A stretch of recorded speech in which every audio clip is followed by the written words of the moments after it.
call this meeting to order, and we'll stand for the pledge. Should it just stay up?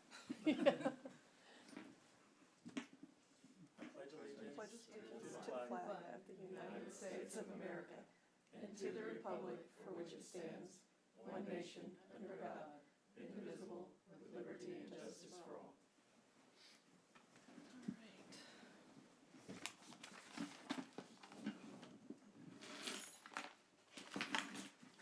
All right, we're going to call an open forum to where any public comment can be given on agenda items. The commission offers an open forum whereby citizens may comment on governance issues over which the city of Nacogdoches has domain.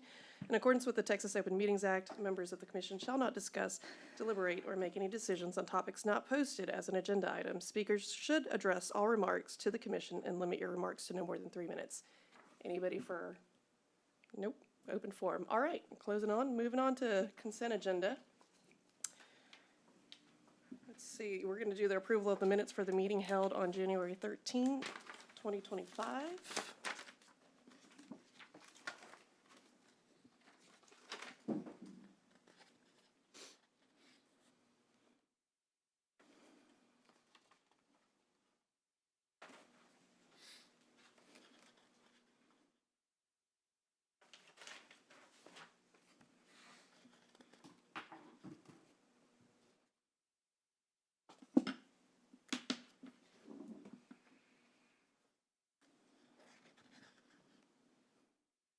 If anybody would like to make a motion.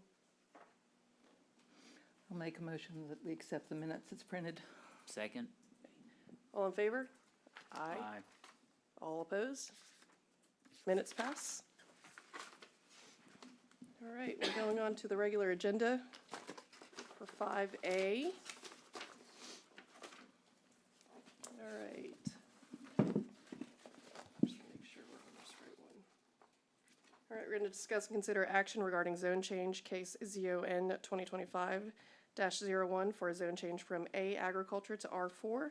Multifamily district on 2 parcels of land, approximately 0.38 acres in size, more particularly described by Nacogdoches Central Appraisal District Parcel 287089, and generally located on the south side of West Seal Street, approximately 215 feet west of the intersection of West Seal Street and Reedy Street, Nacogdoches, Texas. An interim city planner, Juan Paulette. Thank you, Chair, Commissioners. Juan Paulette, interim city planner. So these properties are located on the south side of West Seal Street, near the intersection of West Seal and Reedy Street. The 2 parcels total approximately 0.38 acres. The properties are currently developed with a single-family home. The owner intends to demolish the current home and develop the lots with a single-family attached townhouse structures.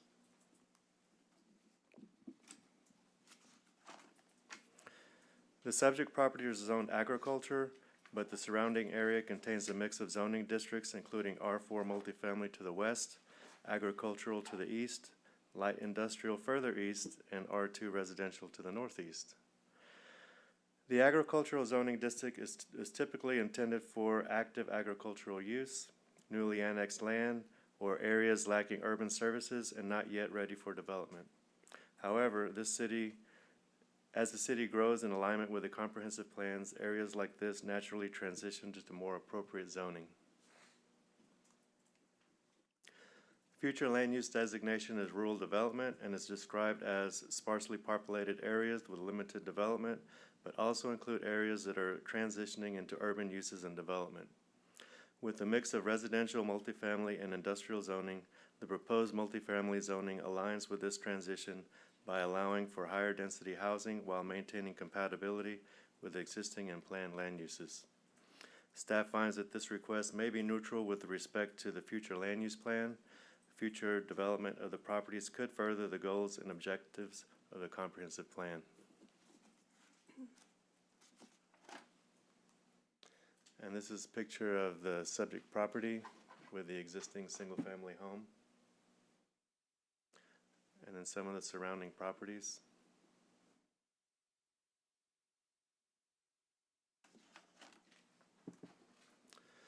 This slide shows the types of uses within the 200-foot notification area. Staff sent out 9 notices to those property owners and have received no written responses in opposition or in favor of the request.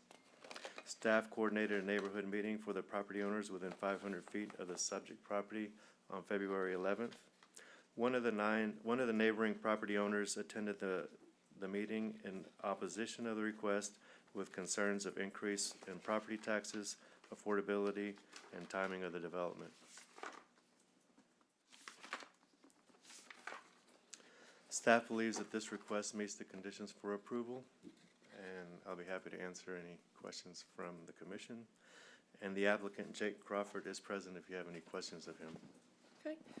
Juan, do we have a written opposition at all, or was it just in the neighborhood meeting? It was just, she came to the neighborhood meeting and she had concerns and Okay. just generally Was it all opposed to addressed? It was, well, we answered her questions, and she never responded with a written opposition or, I don't think she's here either. Okay, yeah. Don't see her. All righty. Any questions for Juan? All right. I'll entertain a motion. Oh, open forum. Thank you very much. Out of practice here. Does anybody have any public comment about this? All right, we'll go ahead and close it. I'll entertain a motion. I'd like to make a motion that we approve the zone change from A agriculture to R4 multifamily district.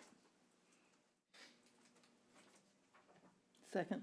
Okay, any discussion on it?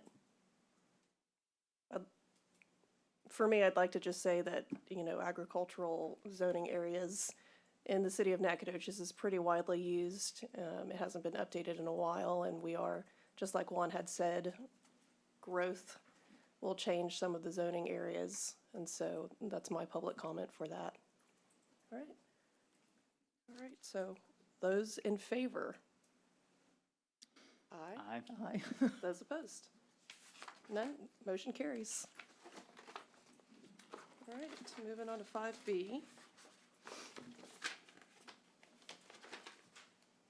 Discuss and consider action regarding zone change case ZON 2025-02 for a zone change from A agriculture to R4 multifamily district on 2 parcels of land approximately 0.37 acres in size, more particularly described by Nacogdoches Central Appraisal District parcels 28788 and 28790, and generally located on the southwest corner of the intersection of West Seal Street and Reedy Street, Nacogdoches, Texas.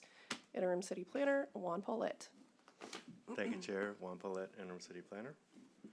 So this zone change is identical to the previous zone change. We just split it up because of different ownership.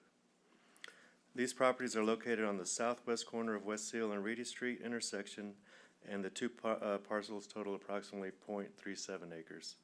The subject properties are currently vacant, but were developed with a single-family home and was removed several years ago. The owner intends to develop the lots with a single-family attached townhouse structures.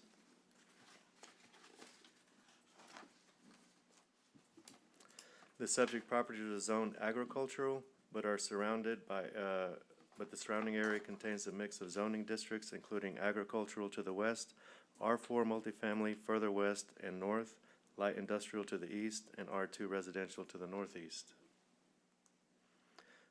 The future land use designation is rural development on these properties as well, and is described as sparsely populated areas with limited development, but also includes areas that are transitioning into urban uses and development. With a mix of residential, multifamily, and industrial zoning, the proposed multifamily zoning aligns with the transitioning by allowing for higher density housing while maintaining compatibility with existing and planned land uses. Staff finds that this request may be neutral with respect to the future land use plan. Future development of the properties could further the goals and objectives of the comprehensive plan. And this is a picture of the subject property. So And the surrounding. These are adjacent lots? These are adjacent. The one on the top left is the property that belongs to Bright Coop.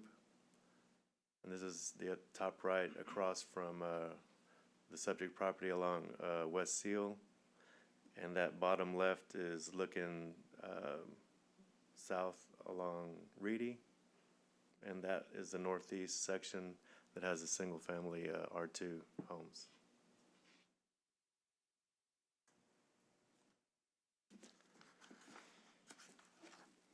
This slide shows the types of uses within the 200-foot notification area. Staff sent out 9 notices to those property owners and have received no written responses in opposition or in favor of their request. We coordinated a neighborhood meeting on February 11th, and just one of the property owners attended, neighboring property owners with concerns of increased property taxes, affordability, and timing of the development.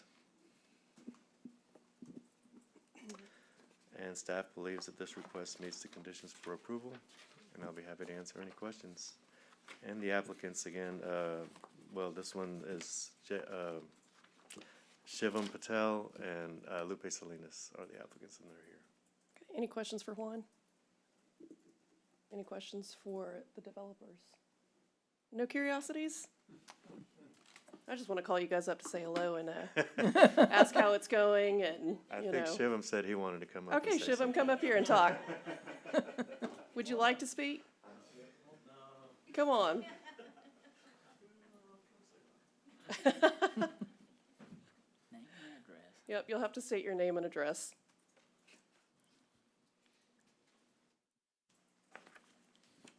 Shivam Patel, Okay, and your address? 1215 Douglas Road, Okay, Nacogdoches, Texas. yep, thank you. Anybody have questions for Shivam? So how many townhouses do you plan to build? 4. 4. Yes, ma'am. So on each lot or each, We're gonna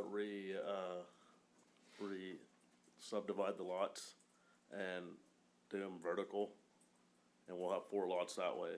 And then we'll have 2 attached buildings on each 2 lots, and then there'll be space around them, but they'll also be considered single-family homes. okay, so there'll be like green space between them or around them or? Yes, ma'am.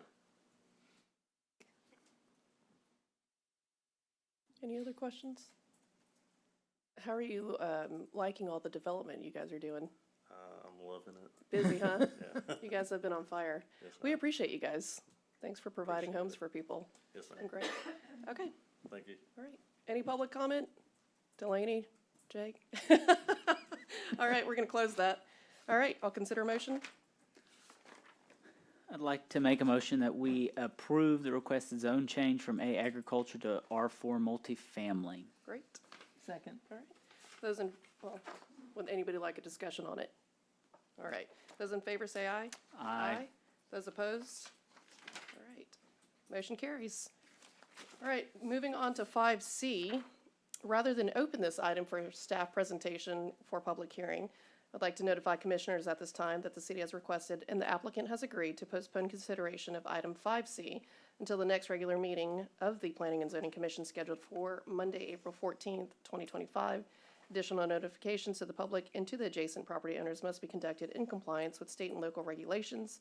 And any other further discussion or comments specific to this item must also be postponed until said future meeting date.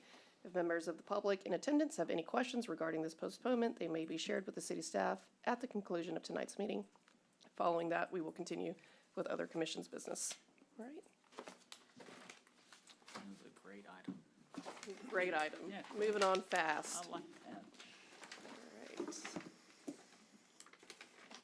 All right, so we are going to move to 5D, which is going to be a discussion, I believe.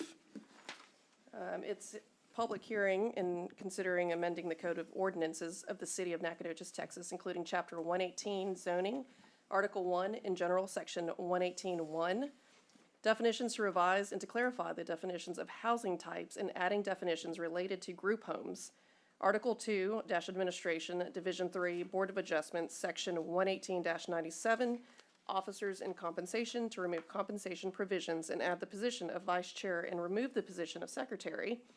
Article 2, Administration, Division 3, Board of Adjustments, Section 118-98, Procedures to recognize City Council approval of adopted procedural rules.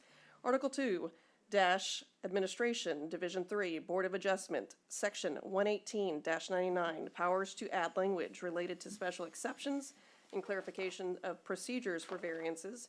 Article 3, District Regulations, Section 118-273, Land Use Schedule, to update housing types in accordance with the correct definitions. And Article 6, Development Standards, Section 118-429, commercial sites with residential adjacency to authorize a zoning board of adjustments rather than the Planning and Zoning Commission to hear requests for fence exceptions. Executive Director of Development and Infrastructure. Hello. Good evening, Commissioners. That was a mouthful. Yes, it was. Mike New, Executive Director of Development and Infrastructure. Tonight's item for your consideration is an extension of several conversations that collectively the Council, Planning and Zoning Commissioners, and Zoning Board of Adjustment members have conducted. It's certainly not the last conversation on our zoning ordinance that collectively these groups will have and these bodies will consider, but I wanted to touch on some prior discussions and actions to give you a context as to how these proposed amendments have come about. So where I came in at the very end of September, early October, Council and the Planning and Zoning Commission had conducted their workshop to kind of discuss various changes to the zoning ordinance. This was back in August of '24. There was a lot of topics in that workshop that were covered. A lot of content, a lot of big picture items, a lot of small items. Tonight's proposed amendments are trying to cover some of those smaller items that we've found consensus on with the zoning ordinance subcommittee. And I'll touch on that in a minute. This is probably phase 2 of changes being brought forward. The earliest of those would have been November 5th when Council made changes following P&Z review and then subsequent discussion of Boarding's Order of Adjustment procedures. Chapter 46 when policies and regulations related to vape shops, smoke shops were established, as well as changes to the sign ordinance to allow for feather signs. Those were items that also came from that August 2024 workshop. Since that time, Council, Planning and Zoning, and the Zoning Board of Adjustment have elected to have 2 members from each of those groups to, thankfully, here in our shortened commission. Commissioners Emanek and Commissioner Carroll currently serve on the Zoning Ordinance Subcommittee. It is simply a discussion group among those 3 bodies to identify potential other amendments and really discuss, some of the context and intent of the zoning ordinance to really clear up some of our language and try and understand and narrow down the mission and vision of the city's policies in that regard. So there have been 3 meetings, one in December, January, and February. I'll also note that the recent ordinance changes, to include the ones just mentioned, are on our website. We are trying to establish somewhat of a trail, breadcrumb trail of these changes so that our community, so that folks who are interested have a way to reference those changes. It's also relevant for our Development Services Office to make sure that when we accept and review applications, that those applications apply current ordinances and do not apply undue restrictions on applications that have preceded these changes. And that is currently on our website. What are we talking about tonight? So proposed ordinance changes tonight include several sections of 118, but more specifically, they relate to dwelling as a residential unit type. This came from wanting to consolidate a lot of these references to different residential units, duplex, multifamily apartments, single-family attached, single-family detached, consolidating those under one section to make it really clear to reference. As we receive applications for different types, it does make it easier on staff and also on anyone in the public or applicants to go to one source and even one location within our definitions section to find those definitions. We took the same approach with group homes. There have been applications presented to Planning and Zoning Commission and Council in the past, which has preceded me, about maybe some misunderstood definitions or maybe not clear definitions of group home. We're going to use that term in various specific subcategories of group home that are applied here within these proposed red line changes. They also reference state regulations, state restrictions that may apply to different group home housing types. What we try to do within the code and reflected in these red lines is provide references to state codes so that we're not binding ourselves to specific language that may change in the future, if that makes sense. In subsequent sections, section 118.97, officers, section 98 and 99, procedures and powers, these all apply to the Zoning Board of Adjustment. And we did receive feedback from our Zoning Board of Adjustment members that have participated in the subcommittee that these changes to include vice chair, council's authority to approve rules of procedure, which are reflected in state code. And let me jump to the next one. And the powers to remove some ambiguity in some of our language in our code to reflect what we have already changed specific to variances, special exceptions, and what applies in state code. The land use schedule in section 273, to follow that, simply confirms the terminology that's reflected in our definitions to try and match those. I did make a point in this presentation to mention that this does not alter existing permitted uses. We're simply trying to reflect it like for like within the land use schedule according to the terms and definitions that are used. And then lastly, commercial sites with residential adjacency. This applies specifically to fence exceptions. It was discussed among the subcommittee members that why is the Zoning Board of Adjustment reviewing all these variances and not this one special exception, which is currently within our, within another section of our code, when clearly they've been given authority to review special exceptions. Why is it an authority of P&Z and not ZBA? So this was really born out of committee discussion and felt like it made sense to move that authority to Zoning Board of Adjustment. And then it's a quick cliff notes of the changes. There's a lot of red lines and it may be overwhelming, but I'm happy to entertain any questions from commissioners on this. Do you guys have anything to say? Is this, I believe this is a public hearing or no? We didn't fight you for the fences, did we? I guess my question to you is the fences. Did you want to open the public hearing Yes, first? public hearing. Anybody have any comments? All right. That's a very good turnaround. We're closing the public comments. So on the fencing, I have a question for that. It's just Yes. basically the exceptions for proximity to neighboring land, fence, but not the actual structural materials of fencing. It could apply to materials. It just depends on, I'm trying to think of specific examples. I think we had one, if you can help me, we had one, we haven't had that many applications recently, but we had one that may have come before that probably doesn't apply at this point.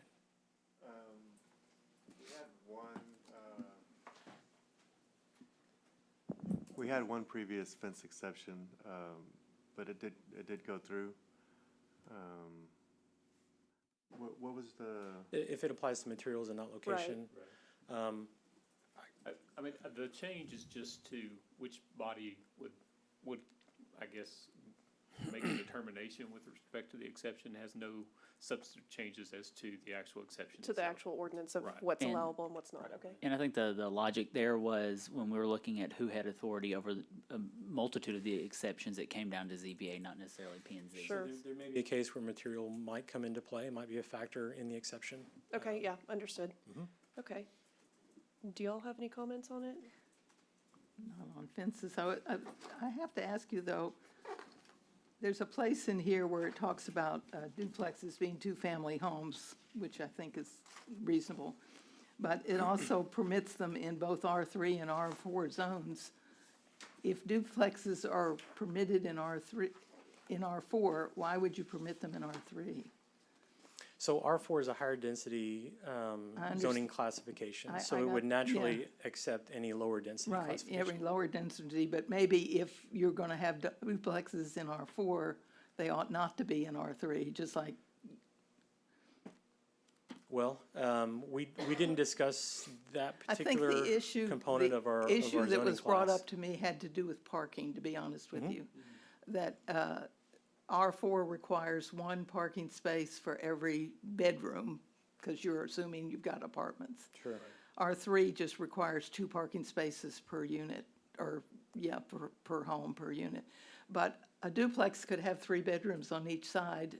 They could be rented to 3 different people with 3 cars, or to 6 people with 6 cars, you know? So isn't that gonna create potentially a parking problem in areas where you allow duplexes? For R3 and R4, yeah. Well, it depends. I mean, it possibly could, and you have single-family homes that are rented to multiple individuals as well.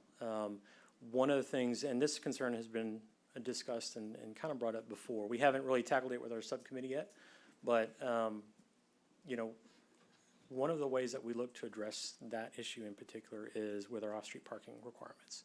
So what we could anticipate in future discussion with the subcommittee is changes that bring the duplex parking requirement closer to, if not matching, the multifamily bedroom required, just for duplexes from a parking perspective. Yeah. Obviously, our other nuisance ordinances would come into play and could contribute to minimizing any disruptions if the duplexes were adjacent to or within, in some cases, a more single-family type neighborhood. But then just, the question I would then have is thinking back, when was our last meeting? Good Lord, it was like a month ago, years ago is what it feels Over like. a month ago. The Tanglewood area, those are all technically single-family homes and they have the same problem with parking. Right. So I guess it's, no matter how I slice it, parking's gonna be an issue. Parking's going to be an issue. And the city is required to allow on-street parking in its public roads. That's pretty standard. So how we tackle or look to tackle and maybe minimize disruptions that are contributed by additional parking or not enough parking in some cases. In other cases, it may be too much. That's going to be a future discussion. But if there is an interest to maybe explore duplex a little bit more, I think we can take that to the subcommittee as well. I think we should, what is the procedure right now for off-street parking, and is there an application process? So currently, parking is dictated by our parking requirement section. So it goes by the use, not so much by the zone. Right. So that's what we use right now to calculate required parking. Well, this is something that if we decide to do, to permit it for R3 and R4, you'd have to think about how we would implement something like that currently, because it's not really used, is intended for this type of change if we were to have higher density housing in some areas of the city. Yeah, So, And one of the things to think about is that even if some developer or property owner were entitled to a higher zoning density, such as R4, that property owner is not bound to build multifamily in that R4 designation. They could build single family.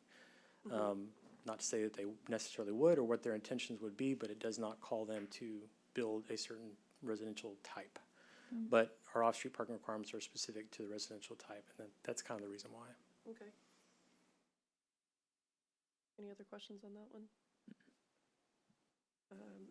Any comments on any of the other ones that were proposed today and that we're speaking about? Mike, have you gone through all the ones we're looking at today? Or is this just the ones that relate to ZBA? So basically, the definitions section and then the ZBA sections, of course, the land use schedule and that residential adjacency item. So those are all the ones that are being proposed. Gotcha. So then I would probably speak, and Ruth, jump in as you want.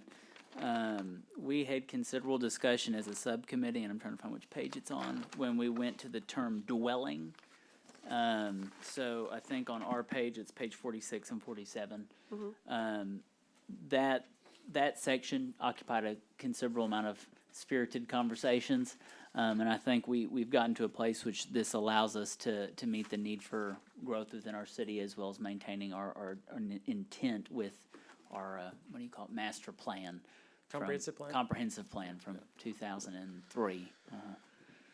You know, a lot of these changes in particular and additional changes can certainly influence future conversations about what do we do with our next comprehensive plan. The current one is more than 20 years old. Similar to our future land use map, you know, we're constantly using that as a guide when we do plan reviews and requested zoning change reviews. So it is something we can look at not only among the governing bodies that are part of the city right now, planning and zoning and council, but certainly look at how we can improve that so that our community understands the context by which we review these things. What were the spirited discussions about in terms of, is it just specific definitions to like manufactured home, mobile homes? I think it came down to twofold. First being specific definitions, and then the other one being the definition of family, which, as you see here, has not been redlined. So it's maintaining for now. Kind of thing that I think will garner further conversations with the subcommittee, if I'm correct correct in thinking that? It could, it wasn't something that we focused on. This was more of aligning, specifically grouping these group home and dwelling terms together at the very least. But certainly, definition of family could warrant additional conversation. Because it does show dwelling in red line of single-family detached, so. But just the general sense of the catch-all for dwelling, for meaning a structure of a home. It was essentially just to bring it all into one area. Right. So you had these scattered out throughout the definition section, and by putting dwelling in front of these terms, we weren't really going into the actual meat of the term itself and changing those. It was just really for organizations. For organizations, okay, Brings it all in one place. great. Seems very efficient. Is there anything else? We talked about.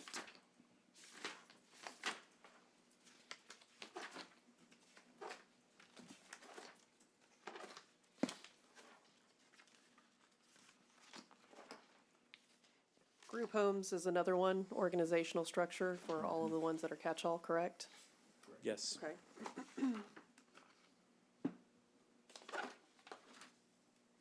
Great.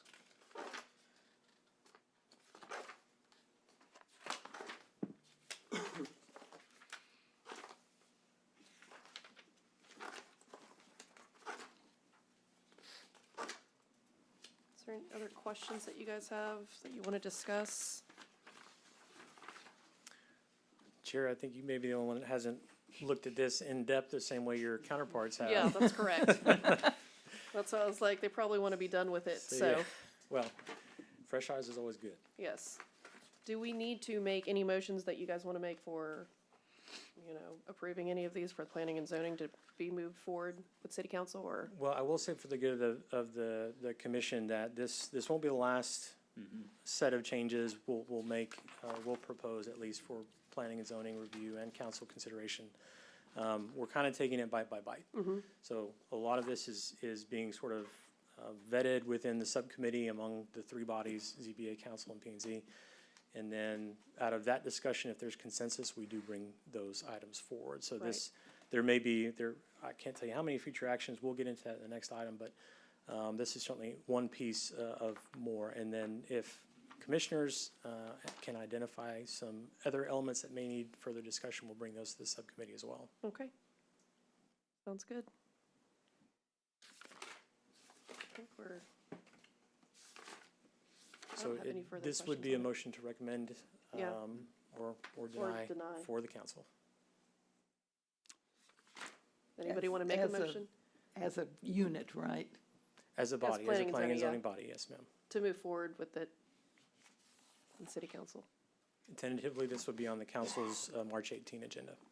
So it would stay the way it is and move forward in one piece, right?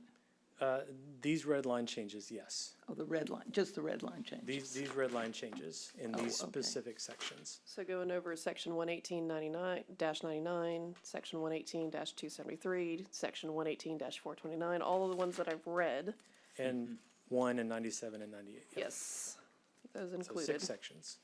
Now, that doesn't mean future actions wouldn't also include other changes to definitions. I'll kind of touch on that in the next item. So there could be additional discussions and changes proposed. Commissioner Carroll, do you have an issue with the R3 and R4? That's the only issue I have, and I just, anytime you've got more than one bedroom, you've got 6 college kids there, and they've all got cars. And then if you don't have any kind of parking restrictions, they end up parking in the grass, on the lawn, on narrow streets.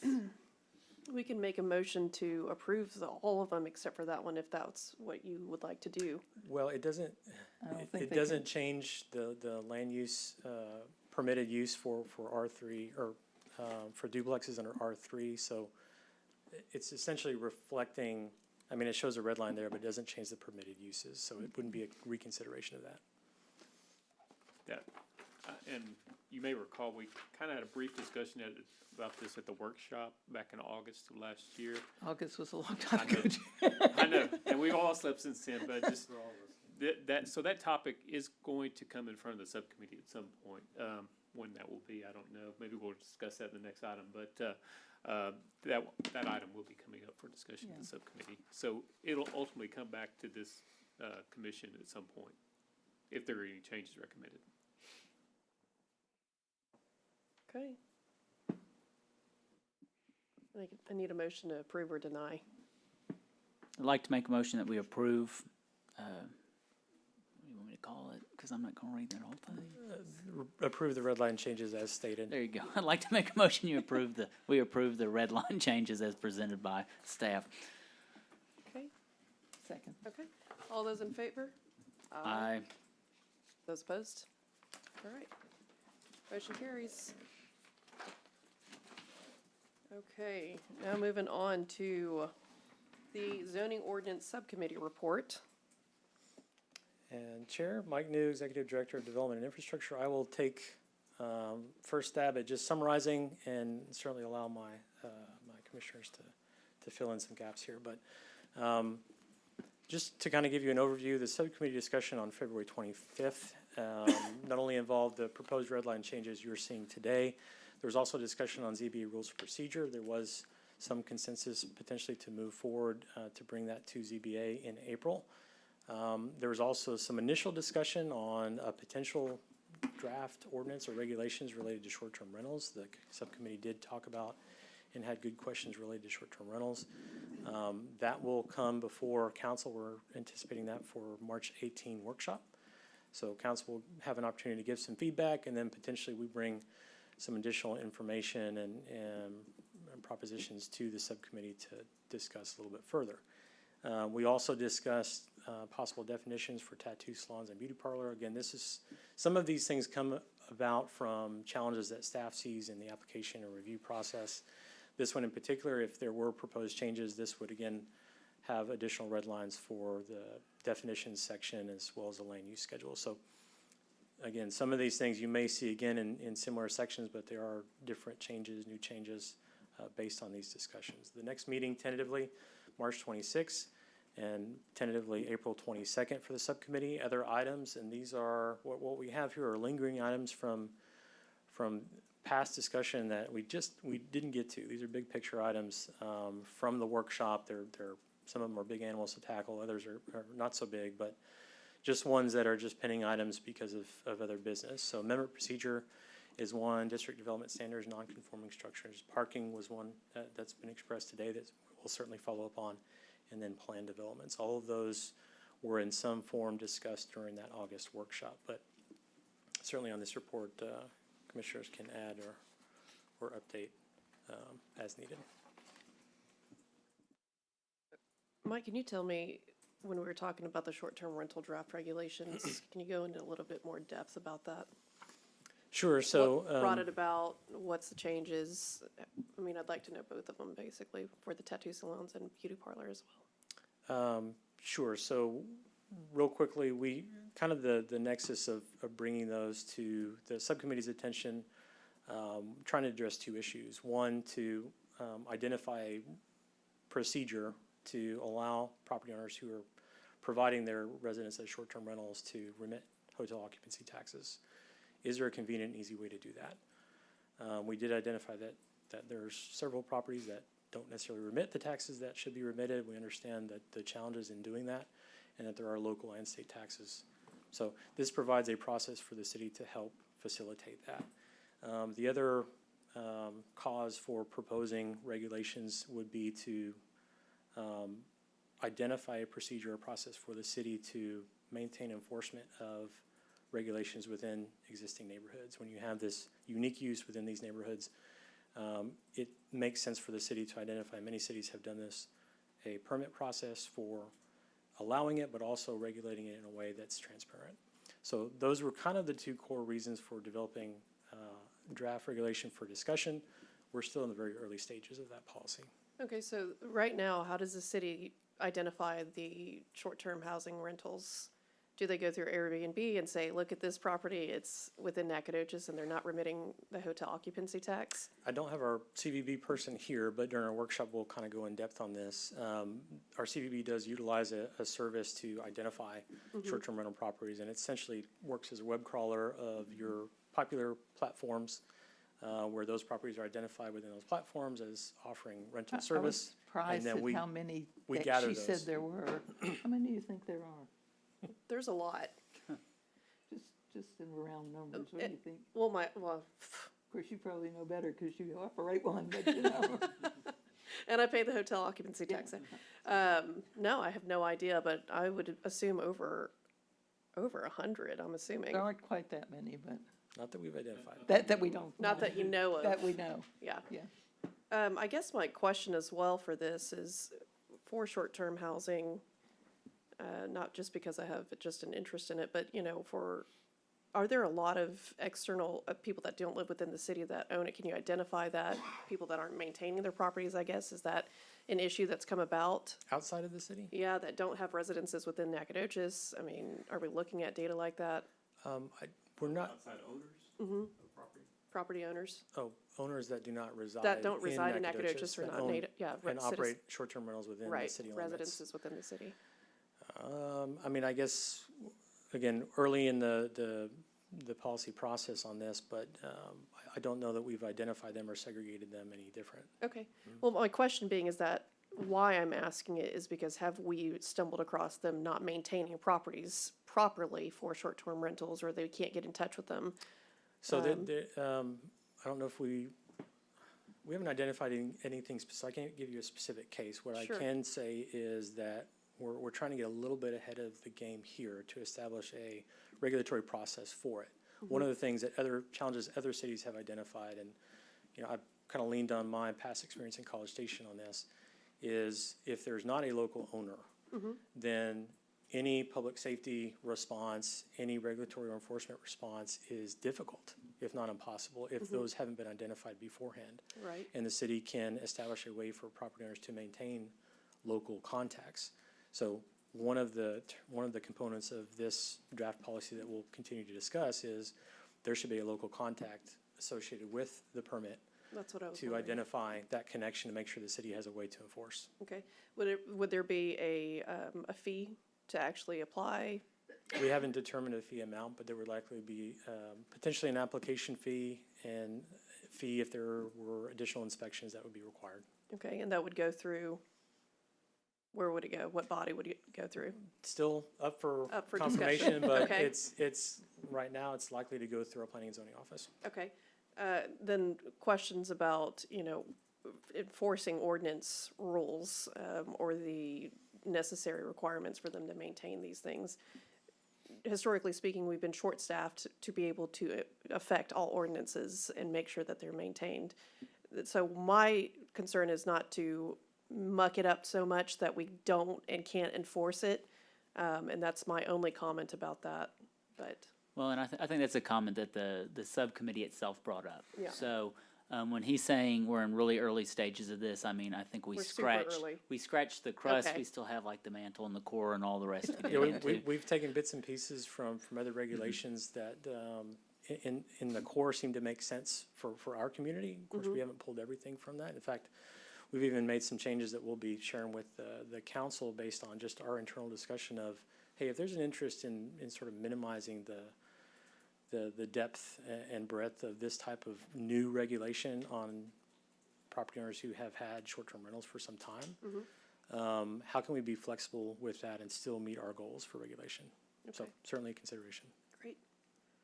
I was going to say on the next item for definitions of tattoo, salon, and beauty parlor slash barbershop, you'd be surprised at how long that conversation took I'm not place surprised. There's a lot of fun actually. stories. as we were trying to define these entities. So are we talking about aesthetic tattoos versus what a regular Yes, tattoo parlor is? Actually, we Yes. got into Permanent that. Okay. cosmetics was one gray area that there was not a clear definition to be able to distinguish that type of, and I don't want to say tattoo because I'm putting a label on it as such, but those kinds of things make gray areas. So Sure. when someone comes in to apply and provide specific service, we've got to assign a use to it.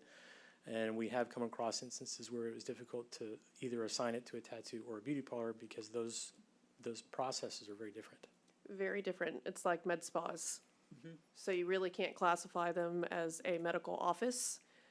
They're there for beauty treatments, and so yes, that would be, And that was brought up. That was discussed by our committee members. Well then. Yeah. But what staff did is they provided us with a number of already kind of pre-built touch points, and then as a group, we were able to kind of dig in, and at one point, I think somebody had taken a red pen and was like, well, I like this part, but not this piece, and then they were like, but That bring is this the part sausage in. making of policy, yeah. So if you asked me today, Z, how do we define these things? I can't tell you how we define them Okay. yet. That's still in the bag. well, thank you for presenting it Sure. and for discussing it. Do we need to have public comment on this? Oh, No, okay. this is simply a report. Great, it's No- just a No report. action or decision by the committee if there's, and I've made note of parking as one that we may move up on our agenda for discussion. So we'll take that forward, and we'll obviously share the feedback with, well, you guys are the Planning and Zoning Commission, so you'll share that feedback with your fellow subcommittee members. Thank you. All right.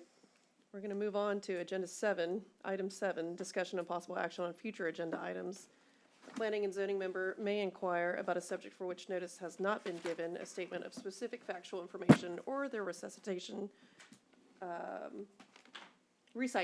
of existing policy may be given. Any deliberation shall be limited to a proposal to place the subject on an agenda for subsequent meeting. Do we have anything that we'd like to put? All right.